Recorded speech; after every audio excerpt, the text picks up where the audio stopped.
Bonjour, alors je voudrais aujourd'hui aborder des œuvres en photolittérature qui travaillent la représentation de soi. Donc trois auteurs, Hervé Guibert, Annie Ernaux, Sophie Calle, dans un parcours évidemment qui va être rapide, mais qui par ces trois temps veut essayer d'explorer des ressemblances, des lignes de force de ce qu'on pourrait appeler une auto-représentation photolittéraire contemporaine.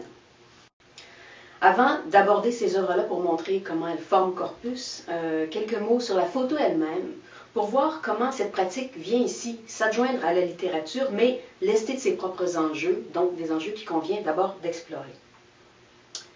La photo est souvent vue comme ayant un coefficient de réalité, de vérité supérieur à la simple image, même la plus référentielle. Ça serait une sorte de degré zéro de l'image.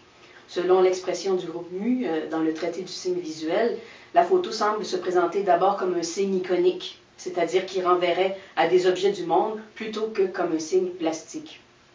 Du point de vue même de son processus, la photo implique une prise de vue. Elle est pensée comme étant donc en contact direct sur le réel, un fragment ou un cadrage du monde.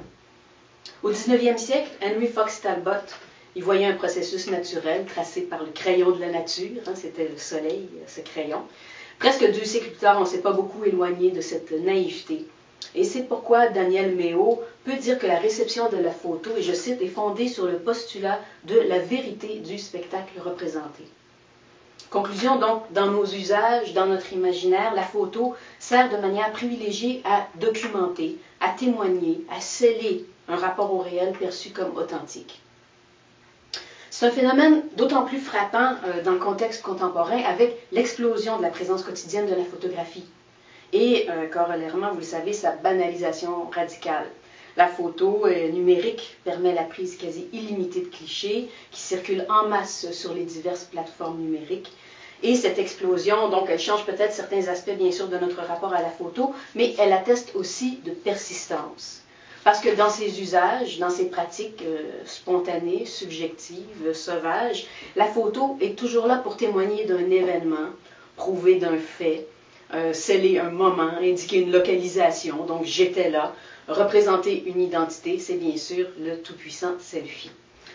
On pourrait dire alors, pour reprendre l'expression de Daniel Méot, que le postulat de la vérité du spectacle représenté demeure, relayé, même amplifié par ces milliards de représentations photographiques.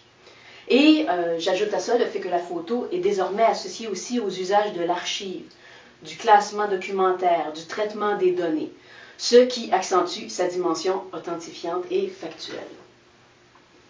Pourtant, bon, on le sait très bien, les Photoshop et les autres manipulations qui changent la vérité de l'objet photographique existent et on n'a pas d'illusion là-dessus. La photo est manipulable et nous aussi.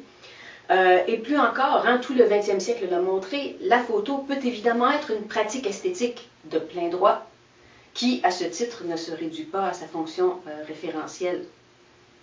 Et puis en fait, même si la photo ne se présente pas comme une pratique esthétique, même si on a affaire à une photo du quotidien, elle est en fait toujours un signe, peut-être plus iconique que plastique, mais néanmoins un signe qui trouve son sens, selon les catégories de Peirce, par sa portée indicielle, par le fait qu'elle est désignation oblique du réel, qu'elle est un signe plus ou moins travaillé, plus ou moins efficace, mais jamais le réel lui-même. Pourtant, même si on peut alors voir la photo autrement, bien sûr, on s'éloigne de cet usage standard naïf, on dirait que le surcroît de vérité qu'on attribue à la photo fait retour sous forme de jeu, de clin d'œil, et conditionne, pourrait-on dire, les pratiques et les interprétations, mais les conditionne à rebours. Alors, par exemple, on peut voir dans certaines photos des moments construits, mais qui trouvent en fait leur sens par le fait de mimer le spontané. Alors, je vous renvoie ici aux photos de Cartier-Bresson, par exemple, derrière la gare Saint-Lazare, Brassailles, couple d'amoureux dans un petit café parisien. Bien sûr, ici, mimer le spontané peut-être, mais avec des éléments de symétrie, de recherche formelle qui nous montrent bien qu'on est éloigné d'un usage standard de la photographie. D'autres photos vont, par exemple, convoquer un réalisme cru, l'humour d'une représentation au premier degré, ou même un certain exhibitionnisme. C'est le cas de Diane Arbus, avec 2 photos que je vous montre maintenant. La première, Lady Bartender at Home with a Souvenir Dog, où l'écho qui se fait entre la coiffure et le petit chien souvenir nous met sur la piste d'une représentation humoristique. L'autre, Child with Toy Hand Grenade, qui évidemment, sous la forme d'un jeu, mais d'un jeu quelque peu dérangeant, montre un petit garçon qui exprime une agressivité avec une grenade qui est peut-être fausse, mais peut-être vraie aussi. D'autres cas où le réalisme fait retour, si l'on veut, mais d'une manière décalée, dans cette fameuse photo de Ken Wessing, popularisée ou rendue célèbre, disons, par Barthes, hein, qui l'avait utilisé comme exemple du punctum. Donc, on voit bien sûr dans cette photo une spectaculaire photo de reportage, oui, mais aussi un jeu décalé sur le style de la photo de reportage qui, normalement, va mettre davantage en scène les militaires que les bonnes sœurs qu'on y voit ici. Donc, je le disais, le réalisme, d'une certaine façon, de la photographie, qui semble lui être associé depuis toujours, conditionne ici à rebours les pratiques photographiques et les interprétations aussi que l'on peut en faire. Ces paramètres de l'esthétique photographique ont aussi marqué le domaine de la photolittérature. Photolittérature, hein, des œuvres qui conjoignent photo et texte, des œuvres qui sont par définition des dispositifs multimédiatiques. Vous les connaissez, ces œuvres-là. La plus classique, la première d'entre elles, Bruges la morte de Rodenbach, mais il y en a beaucoup d'autres, particulièrement dans le XXe siècle, Claude Cahun et Marcel Mort, ici de Claude Cahun, Aveu non avenu, qui est une très belle œuvre dont j'aurais pu parler aujourd'hui d'ailleurs dans le cadre de cet exposé. Bien sûr, dans le domaine surréaliste, Nadja, mais aussi plusieurs autres œuvres qui seraient aussi tout à fait riches. Et je vous renvoie aussi, au point de vue théorique, hein, aux travaux de Paul Edwards, qui a été tout à fait pionnier dans le domaine, aux travaux aussi d'un groupe que vous connaissez, le groupe de recherche sur l'image et le texte, et plus récemment à Jean-Pierre Montier et au site Flit, qui a décidé de présenter, disons, un relevé le plus exhaustif possible de toutes ces œuvres existantes dans le domaine de la photolittérature. Ce sont des œuvres, vous le savez, où le poids de l'image et du texte peut être variable, hein, mais avec un grand principe. La photo n'a pas qu'une valeur illustrative par rapport au texte, et le texte n'est pas le simple commentaire de la photo. Donc on a affaire à des relations complexes, où le texte et l'image sont comme deux fils conducteurs distincts, si l'on veut, qui peuvent être tressés, qui peuvent être dénoués, qui peuvent être mêlés ou difficiles à relier. Hein. Deux registres, le texte et l'image, qui font appel à des temporalités, à des mécanismes de lecture et d'interprétation différents. Deux registres aussi dont la coprésence multiplie les strates de sens. Donc des œuvres qu'il est particulièrement intéressant d'étudier aujourd'hui, alors que l'image est partout, et la littérature peut-être un peu moins. Des œuvres aussi, bien sûr, qui résonnent avec les questions que nous nous posons dans le cadre de ce groupe de recherche sur la littérature et l'innovation médiatique. Donc, dans plusieurs de ces œuvres, et c'était le but de cette petite introduction, je voulais montrer au fond que la photo garde très souvent la fonction d'attestation du réel qui a historiquement été la sienne. Il me semble que c'est tout à fait le cas si l'on se réfère très rapidement hein, aux photos et aux dessins de Nadja. Cette histoire a eu lieu, les lieux où elle s'est déroulée sont documentés, les dessins de Nadja nous sont montrés. On pourrait aussi convoquer d'autres œuvres, une que j'aime beaucoup, Les émigrants de Sebald, mais on pourrait aussi parler de l'Africain de Leclésio, ou de petites vignettes, très petites, donc c'est pas de la photo esthétisante ici, viennent témoigner, sceller d'une sorte de garantie de réalité le propos qui est relaté. On pourrait aussi parler d'une autre œuvre en BD, bien sûr, Le photographe de Guibert, Lefebvre et Le Mercier, qui est un classique du genre, où vous le savez, les planches contact et les photos alternent ici avec les dessins et vont nous prouver que l'histoire racontée, encore une fois, a bel et bien eu lieu et qu'elle est en lien avec la vie réelle.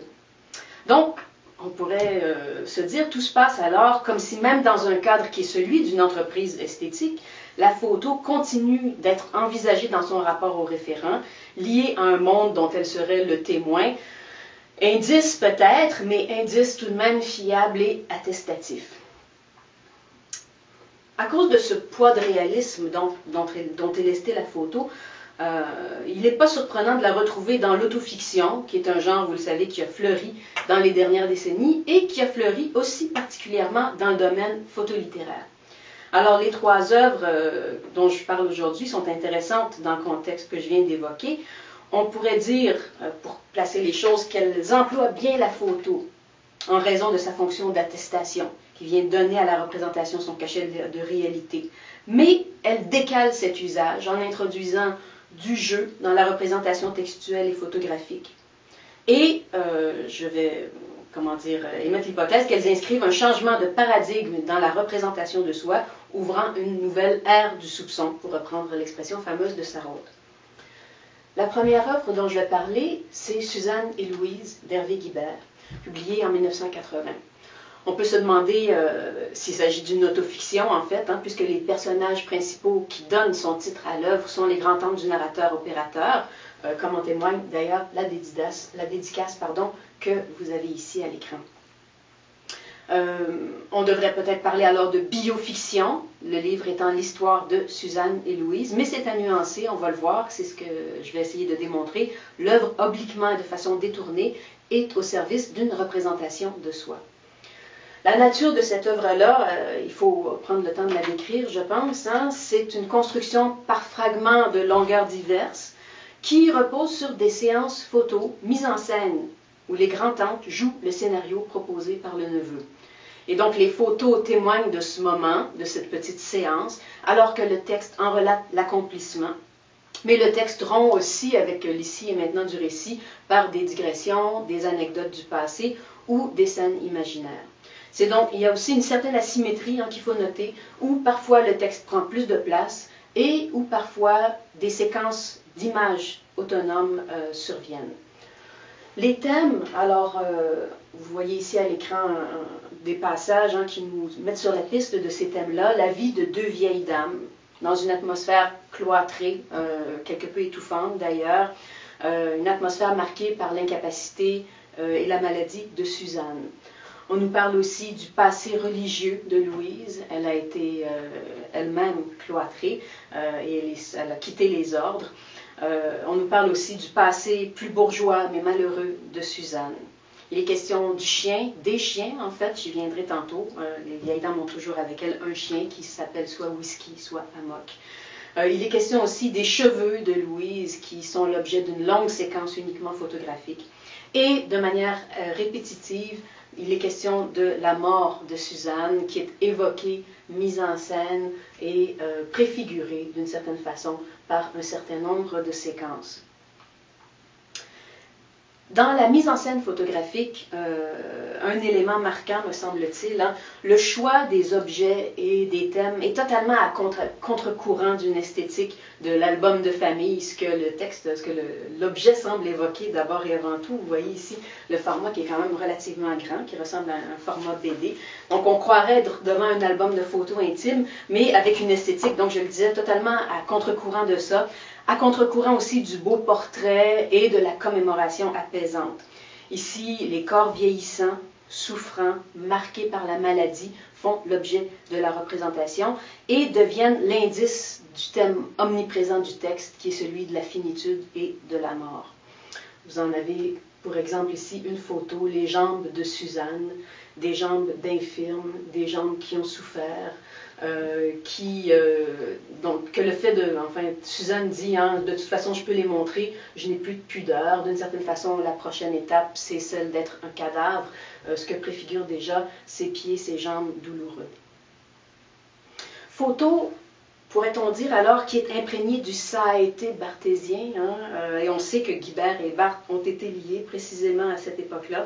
Photo qui est un signe de temps et de mort, qui est une trace de ce qui est appelé à disparaître et qui, dans le cas qui nous occupe, a effectivement disparu. Au point de vue du texte, le corps se manifeste aussi. Les histoires racontées traitent de la maladie, de la mort de Suzanne, des cheveux de Louise qu'elle va dénouer, mais qu'elle va éventuellement aussi couper, du chien qu'on va mettre à mort quand il va être trop vieux pour en avoir un autre, du chien et de ses pulsions, donc la corporéité est ici très très forte. Et le corps, il faut le mentionner, est aussi présent dans l'écriture manuscrite, qui est une trace de la présence du sujet écrivant, de la main, de la graphie propre de l'auteur, incluant d'ailleurs quelques ratures qui surviennent comme ça et qui composent une sorte de naturel de ce texte. Donc, trace d'un processus d'écriture, trace d'un processus aussi d'esthétisation. Donc, je vais m'arrêter à un diptyque que je vous présente ici, qui répond au précédent, où on avait les jambes de Suzanne. Ici, vous le constatez, on a les jambes de Louise. En fait, il faut le savoir lorsqu'on lit le texte, parce que lorsqu'on lira plus loin dans le texte, parce que le texte qui est immédiatement présenté ne parle pas de ce qui est montré sur la photographie. Ce diptyque, donc intitulé Amok, nous présente dans un premier temps la photo des pieds de Louise avec l'os qui, nous disait le texte antérieurement, est un os aux insertions rouges que ronge Whisky. Le pied nu, on peut le voir comme un signe de primitivité, hein, c'est l'empreinte, le contact au sol, la présence physique au monde, et le fait qu'il soit photographié avec l'os à ses côtés redouble cet élément de corporéité brute. Mais il faut aussi voir hein, qu'au point de vue de l'esthétique photographique, cette image rompt avec les usages convenus. D'abord, le corps est fragmenté. Et le corps, on en montre la partie du bas, alors que bien sûr, habituellement, c'est le haut du corps que l'on cherche à montrer dans une photo de famille, par exemple. Hein. Donc, inversion des codes de la photo, fragmentation du corps, et en plus, pourrait-on dire, mise en présence d'objets qui ne vont pas ensemble. Que fait cet os aux insertions rouges que ronge Whisky aux côtés du pied? On pourra se poser la question pour y répondre peut-être tantôt.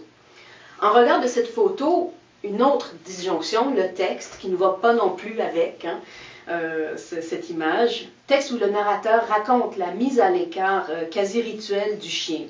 Il nous raconte donc, comme je le disais tantôt, que les deux sœurs gardent toujours un chien qui, lorsqu'il est vieux, va être volontairement délaissé pour un nouveau chien qui évince l'autre, qui usurpe sa place, ce qui va le faire mourir de chagrin. Alors je cite, « Alors reste l'autre chien, le chiot, qu'elle a appelé Amok, du nom du chien qui a précédé Whisky, et que Whisky déjà avait précipité dans la mort. C'est comme une revanche ultime, une réincarnation, un cycle fatal. Louise n'aura jamais que des chiens qui s'appelleront Amok et Whisky, la folie homicide et l'alcool. Alors, ce chien grandit démesurément et montre des signes de démence, de rage, d'amour. Le texte qui suit, qui est sur la page suivante, va raconter comment les deux sœurs essaient de triompher de ses instincts, mais c'est peine perdue, elles doivent finalement s'en débarrasser. Ce texte énigmatique nous conduit à réinterpréter la photo. S'il y a un élément de réponse à cette cohabitation, on pourrait dire que c'est peut-être parce que la photo nous montre la perspective du chien, nous met dans la peau du chien qui peut-être va vouloir ronger cet os qui repose au pied de la maîtresse.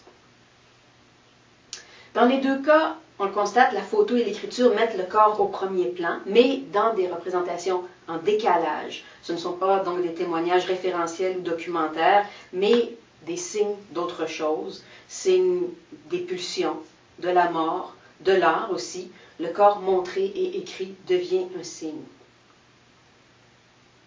Donc, comme je l'avais annoncé d'entrée de jeu, il me semble que la représentation photographique et textuelle ici figure Suzanne et Louise sans doute, ou représente, disons, Suzanne et Louise, mais figure peut-être autre chose, figure peut-être justement le narrateur-opérateur Hervé, qui est assimilé à l'auteur Hervé Guibert, selon donc le principe de l'autofiction.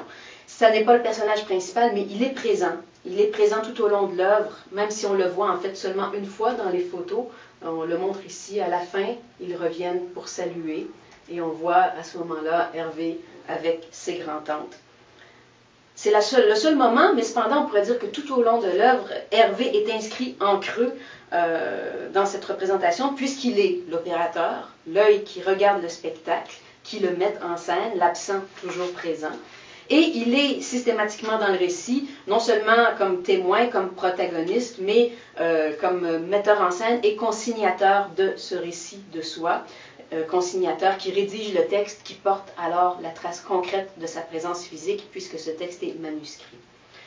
Et on pourrait dire aussi que le caractère central du personnage d'Hervé se détecte aussi à travers la visée globale de l'œuvre, qu'on découvre graduellement, mais surtout dans la toute dernière partie. Pour Hervé, rendre compte de la vie de ses grands-tantes, c'est explorer une part d'ombre qui est au cœur de lui, sa terreur et sa fascination pour la mort.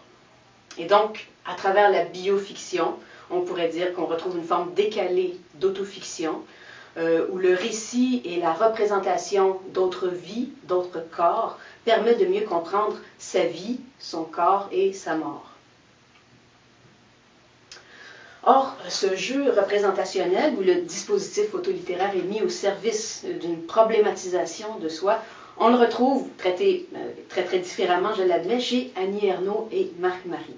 Ici aussi, on va le voir, le corps est central dans la mise en texte et en image. L'usage de la photo, donc, c'est une œuvre à contrainte. Deux amants, A et M, ont systématiquement pris en photo leurs vêtements épars après l'amour et sans les réarranger. Puis, ayant choisi une série de photos, ils écrivent chacun de leur côté les textes qui les accompagneront. On va voir ici ce que ça donne. Donc, vous avez un exemple de cette mise en page qui présente d'abord toujours la photo, suivie du texte de A et ensuite du texte de M.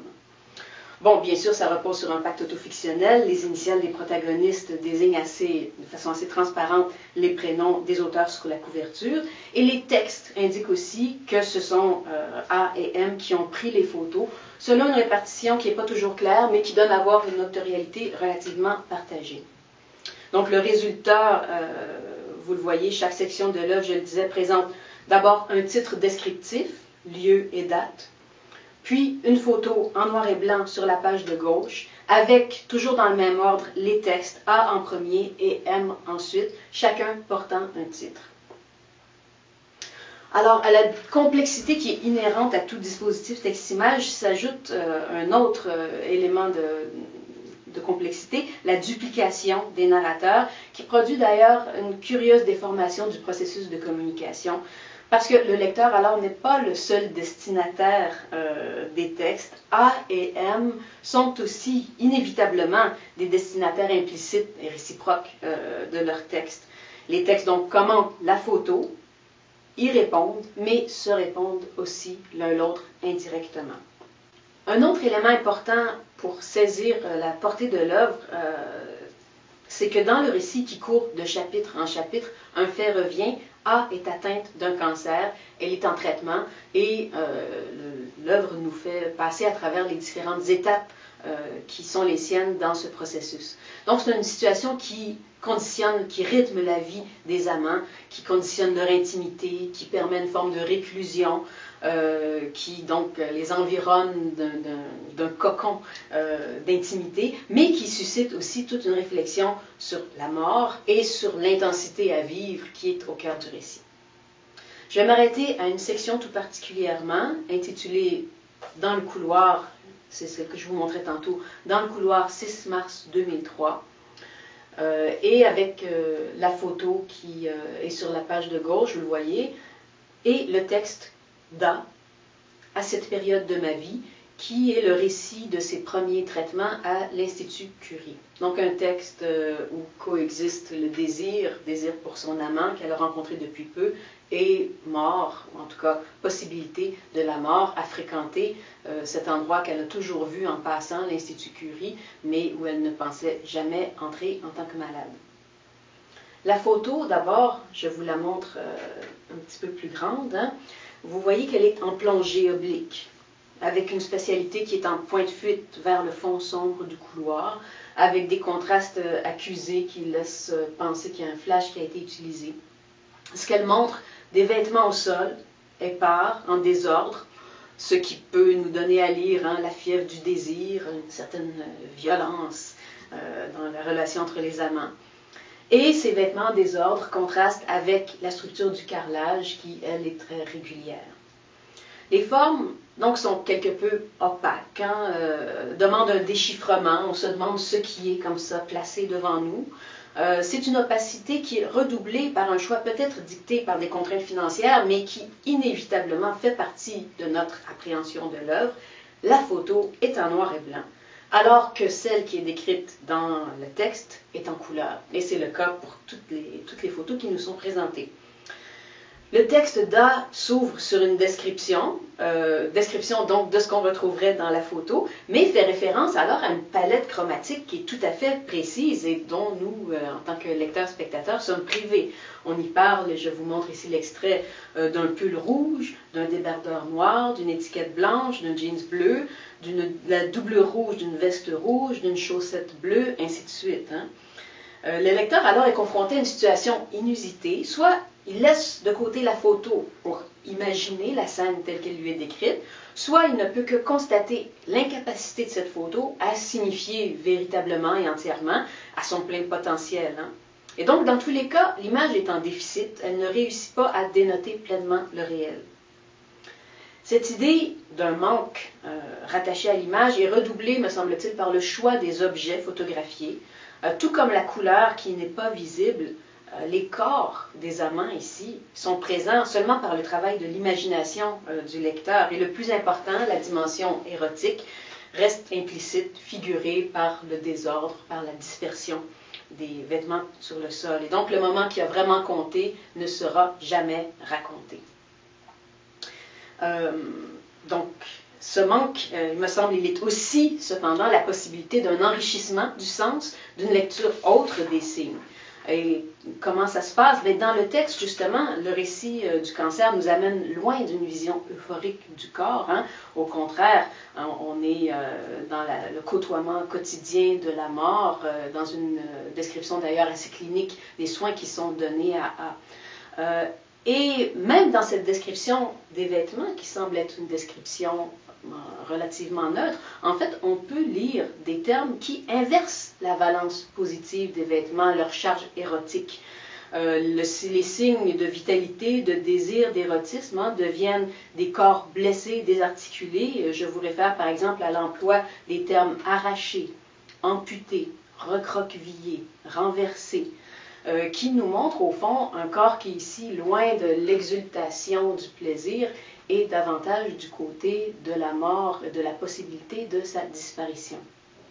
Les vêtements alors peuvent devenir même des linceuls, ce qu'évoque d'ailleurs explicitement le texte dans un autre des chapitres.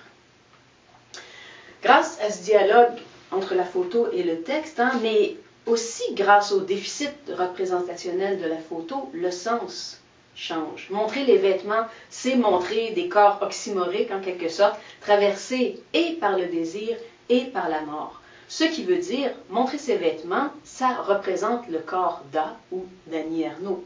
Donc on le constate, on est face à une représentation de soi qui est loin d'être simplifiée, qui est loin d'être, disons, une autofiction qui convoquerait le portrait authentifiant qui est celui d'une certaine tradition naïve de la photo. Le corps figuré par ce dispositif photolittéraire, il est trace à interpréter, à recomposer, dont la valence est incertaine ou permutable. Je vais maintenant me tourner vers le troisième texte que je veux analyser avec vous, Des histoires vraies de Sophie Calle. Texte que je convoque en dernier, il a été publié avant Ernaux, en 1994, mais il a fait l'objet d'une nouvelle publication en 2013, où il a été enrichi d'un certain nombre de nouvelles histoires, donc on pourrait dire que cette version actualisée nous le rend plus contemporain, justement. Des histoires vraies, c'est une suite de petits récits en texte et en photo, sur le modèle de la nouvelle ou du récit bref. Une forme donc morcelée où l'accumulation des petites anecdotes fait sens, compose une trajectoire qu'on pourrait résumer sur le mode d'une sorte de récit de formation. La narratrice, l'opératrice-narratrice nous décrirait comment elle est devenue la femme qu'elle est. On est dans le domaine de l'autofiction, donc les thèmes de l'intimité sont très très présents, mais c'est une intimité ou une autobiographie qui dérive constamment vers la fiction, vers le jeu, vers la mise en scène ludique. Donc cet univers, on y trouve des thèmes qui sont des thèmes parfois tristes ou semi-tragiques, mais toujours avec cette mise à distance qui est typique de l'esprit de Sophie Calle. Alors la famille, le corps, la sexualité, le mariage, la mort défilent comme ça devant nous pour composer cette trajectoire d'une femme qui au départ se cherche si l'on veut et qui va finir par se trouver dans le processus de ce récit de soi. La forme, elle est récurrente à quelques exceptions près. Je vous en montre ici un exemple. Hein. On a la photo à gauche, le plus souvent en noir et blanc, parfois en couleur, et le texte sur la page de droite, surmonté d'un titre bref, extrêmement descriptif, avec un court paragraphe qui est composé de phrases courtes, souvent simples, télégraphiques, marquées par ce détachement souvent humoristique. Peu de description, peu ou pas de dialogue, pas de mise en situation ou de reconstitution fictionnalisée d'une situation. On est toujours dans un contexte de narration ou d'écriture présent. L'énonciatrice, donc, raconte une anecdote du passé la concernant, comme c'est le cas dans l'image que vous aviez sous les yeux, avec le nez. J'avais 14 ans et mes grands-parents souhaitaient corriger chez moi certaines imperfections, etc.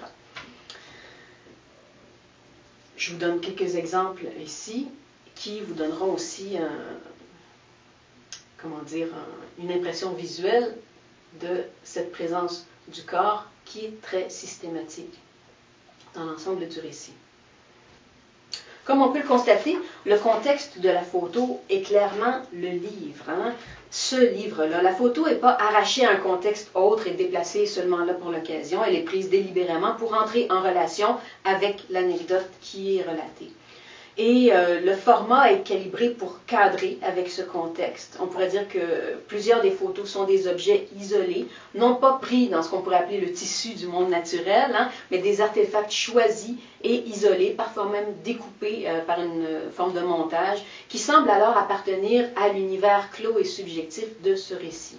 Donc, photo, pas comme morceau de réel, mais comme appartenant à une mise en scène objectale, photo qu'on pourrait qualifier, avec Ronald Schusterman, de déréalisante. Par rapport au récit qui part du présent, la photo appartient souvent au passé, même si elle est parfois prise dans le présent. Par exemple, le drap que je vous montrais à l'instant, ou la robe de mariée que j'ai montrée tout à l'heure. Par rapport à cette photo parfois énigmatique, hein, ou qui demande à être expliquée, le texte a une fonction d'ancrage, mais comme on va le voir, c'est un ancrage qui ne fonctionne pas toujours ou qui oblige à interpréter poétiquement les signes photographiques. Je le disais tantôt, l'esthétique générale chez Sophie Calle, c'est une esthétique de dévoilement où le corps, l'intimité et la sexualité sont très présents. Les objets photographiés peuvent très souvent être vus comme des figurations problématique du corps de l'opératrice-narratrice ou du corps de ses amants. Alors, je vous ai montré un certain nombre de photos. Maintenant, voici deux qui pourraient figurer le corps de ses amants ou des hommes dans sa vie, ce qui, évidemment, place le lecteur en position de voyeur, mais de voyeur toujours déçu, parce que ce que l'on nous montre est toujours une dépouille d'un corps qui n'est pas, lui, véritablement montré. Je vais m'arrêter sur le premier récit de l'œuvre, intitulé « Le portrait ». D'emblée, on a l'impression qu'il y a une correspondance entre la photo et le texte, puisqu'on a un portrait thématisé par le titre « Le portrait ». Mais la lecture va nous indiquer que cette première impression est fausse. L'histoire vraiment d'emblée semble aller ailleurs, ce qui va créer une sorte d'effet de suspense, ou en tout cas créer un délai pour la motivation du titre qu'on va comprendre seulement plus tard dans le fil de ce petit récit. Donc, comme on le constate, la narratrice, ayant 9 ans, fouille dans le courrier de sa mère et trouve une lettre qui est adressée à sa mère et qui dit ceci: « Chérie, j'espère que tu songes sérieusement à mettre notre Sophie en pension. » Et elle imagine alors que le destinataire de cette lettre est son vrai père. Une fois qu'on a lu le texte, la photo apparaît en fait insuffisante. Hein? Pourquoi n'avoir pas photographié la lettre elle-même, ou une lettre qui lui ressemblerait? Cette lettre n'existe peut-être plus, mais en tout cas, elle nous est cachée, c'est une fabulation, et le portrait apparaît ici comme une figuration du secret.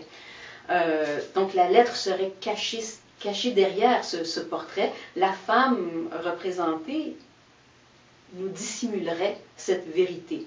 Or, cette femme, quand on l'examine, on peut voir aussi qu'elle est elle-même cachée par ses vêtements engoncés et qu'elle regarde le lecteur-spectateur avec un air sérieux, impénétrable, qui semble aussi faire écho à cette thématique du secret.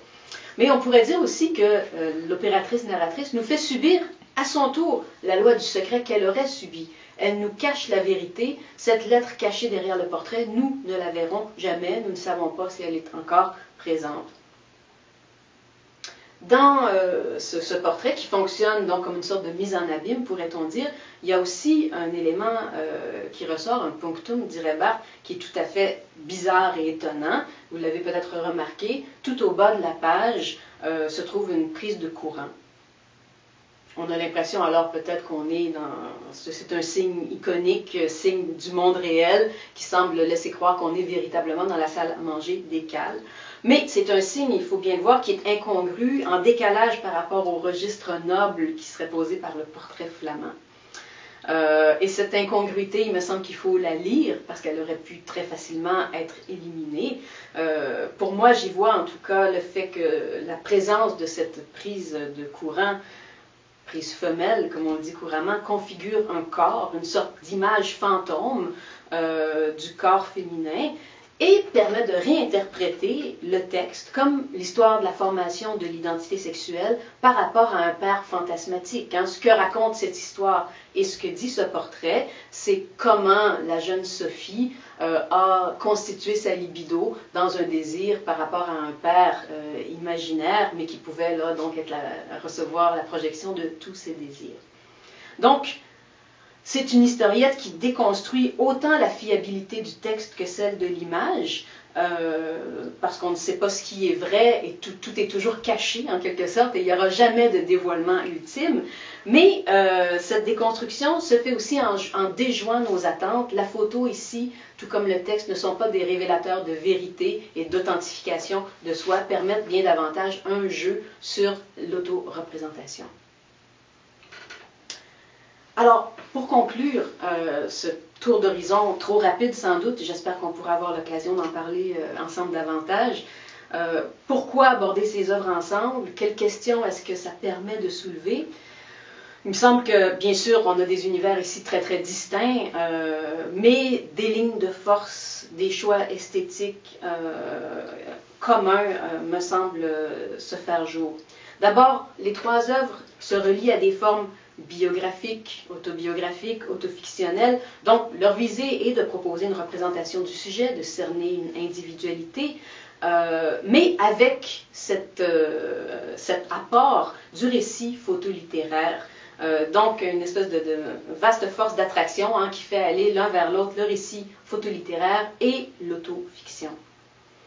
Cette représentation de soi, deuxième point, elle est fondée sur un dialogue dynamique et parfois déceptif entre le texte et la photo. Donc la photo ici n'est pas illustrative, le texte n'est pas explicatif, même si ça peut sembler l'être. On a vraiment affaire à une mise en présence problématique et problématisée. Et tout comme le texte de l'autofiction n'est pas, n'est pas la vérité, il est toujours sujet à caution, il est un jeu sur la fiction de soi, la photo n'est pas une image du réel, elle permet cette mise à distance ludique par rapport au réel. Troisième point, et c'est celui sur lequel j'ai voulu insister vraiment davantage, un objet essentiel sur lequel s'articule cette représentation de soi est le corps. Alors, le corps d'autrui, dans le cas de Guibert, le corps d'autrui qui permet de figurer son propre corps d'une certaine façon. Le corps absent, dans le cas d'Ernaux, corps absent que l'on lit par les vêtements abandonnés, des vêtements donc qui ont un double sens, comme je l'ai montré. Ou corps détourné ou figuré par des objets variés chez Cales, des objets qui font que le corps prend toutes sortes d'allures et qui devient une espèce de comment dire, pris dans un jeu d'images multiples qui déconstruisent le sujet. Ce corps, le corps de l'opérateur-narrateur, si on veut, donc est toujours évoqué, mais de manière très souterraine, par métonymie, par métaphore, voire par allégorie, figuré et non représenté par les objets de la photo et par le récit. Et l'entité énonciative centrale, disons l'écrivain, narrateur, opérateur, personnage, si on se situe dans le cadre de l'autofiction, il a bien une présence textuelle et iconique, mais une présence sous forme décalée, sous forme de traces, qui est toujours à interpréter et problématiser. Pour finir, peut-être quelques mots sur ce que cette analyse suggère par rapport à la situation actuelle de la photo dans notre imaginaire social, dans ses usages naïfs, ou en tout cas spontanés, disons. On est, par rapport à la photographie, je le disais d'entrée de jeu, dans une époque où le corps est partout, la représentation de soi corporéisée est partout. On est dans le règne du selfie. Ces œuvres, même si certaines sont antérieures au règne du selfie, me semblent déconstruire cette approche naïve et surtout engager un dialogue critique avec elles. Elles utilisent nos attentes pour mieux les décevoir ou y répondre autrement.